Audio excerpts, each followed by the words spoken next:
देखिए अम्मा, आप बिल्कुल घबराएं मत। मैं उसे अगवा करके नहीं लाया, वो खुद आई है मेरे साथ। ये मेरी समझ में तो ये नहीं आ रहा कि जब वो यहाँ नहीं थी तो हवेली के गुंडों ने तुझे छोड़ दिया था। अब तो ये यहाँ है, पता नहीं क्या हशर करेंगे वो तेरा।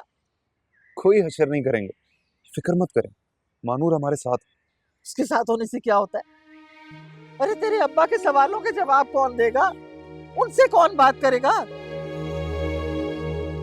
मैं बात करूंगा उससे और अब्बा मान जाएंगे, मुझे पूरा यकीन है। पागल हो गया तू। मुझे तो ये डर है कि वो तुझे और तेरी मानूर दोनों को ना निकाल दे इस घर से। अच्छा अम्मा, वो आ रही है, आप प्लीज उसके सामने ऐसी कोई बात मत कीजिएगा। पहले ही बहुत घबराई हुई है।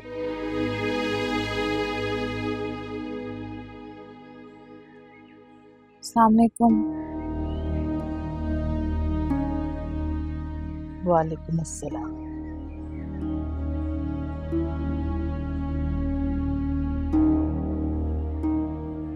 अम्मा, कम से कम सर पर हाथ तो रखो। तुम्हारी होने वाली बहू है।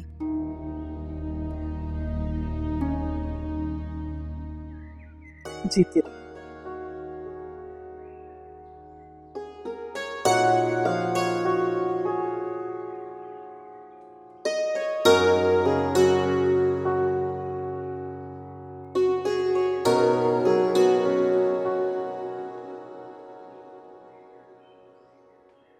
मुझे बिल्कुल ऐसा लग रहा है जैसे मेरी मामा मेरे सामने खड़ी है। ममता की खोई हुई खुशबू मैंने बहुत बरसों के बाद महसूस की है। कितनी मुख्तलिफ हो तुम। लगता ही नहीं कि खानों के खानदान की हो। वरना ये हवेली वाले, ये तो हम जैसे लोगों को इंसान ही नहीं समझते। हिम्मत छोड़े ना, आप भी क्या बातें लेकर बैठ गई। पांचों उंगलियां एक जैसी थोड़ी होती। हाँ, भाई बिल्कुल ठीक कह रहे हैं। भाभी, मैं आपके लिए नाश्ता बनाऊं? मगर ये तो खाने का वक्त है। तो ठीक है, ब्रंच बना लेती हूँ। क्यों? जैसे आपकी मर्जी।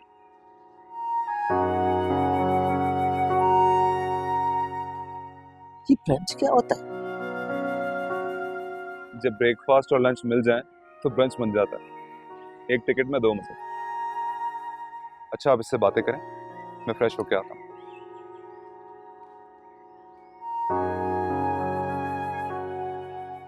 झूठ झूठ है ये सब। मैं नहीं मान सकता बाबा। महानूर को दादी ने ही गायब कराया है। आबिद खान,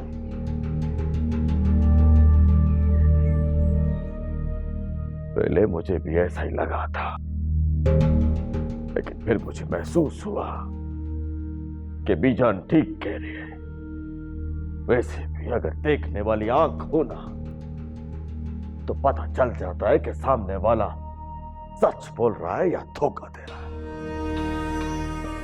मगर सोचने वाली बात तो यह है कि मानूर यूं अचानक हवेली से गायब कैसे हो सकती है।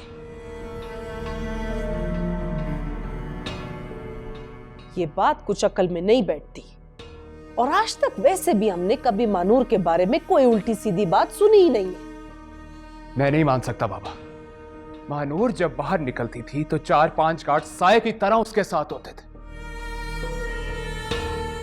अकेले निकलने की इजाजत होती तो शक किया जा सकता था कि शायद उसका किसी के साथ। आबिद खान, जबान संभाल के लफ्ज निकाला करो। बीजान का कहना है कि उनके लिए ये सरप्राइज है। वो सोच भी नहीं सकती कि मानूर ये कर सकती है, लेकिन पता नहीं क्यों मुझे ऐसा लगता है कि रहीम कुल कुछ जानता है। और मुन्नज़ा, मुन्नज़ा को क्यों भूल गया? मुन्नज़ा को सब पता है कि महानूर कहां है। और बाबा, ये सारा उसी का खेल है, मुन्नज़ा का। मैं अकल के अंधे, मुन्नज़ा अभी तक हवेली में मौजूद है। अगर मुन्नज़ा को कुछ भी मालूम होता तो बीजान अब तक उसे उगलवा चुकी होती। मुझे तो लगता है कि इन सारी बातों के पीछे मानूर की माँ का हाथ है, और ये भी मुमकिन है कि उसने उस मुनज़्ज़ा को भी अपने साथ मिला लिया। मानूर कब, कैसे और किसके साथ हवेली से गई है, इन तमाम बातों का जवाब मानूर खुद आके देगी। लेकिन एक बात तय है कि मानूर हर कीमत पर वापस आएगी,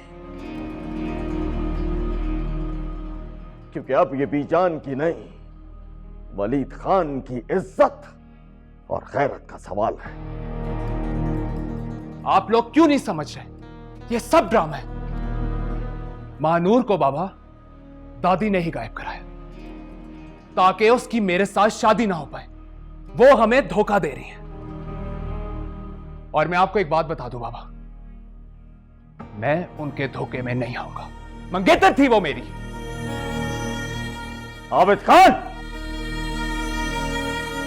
कुछ समझाओ अपने लाडले को। इसकी मानूर से शादी ना हुई तो ये किसी और से कर लेगा,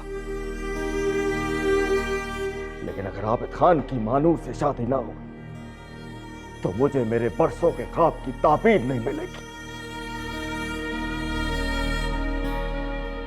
और मैं ऐसा होने नहीं दूंगा।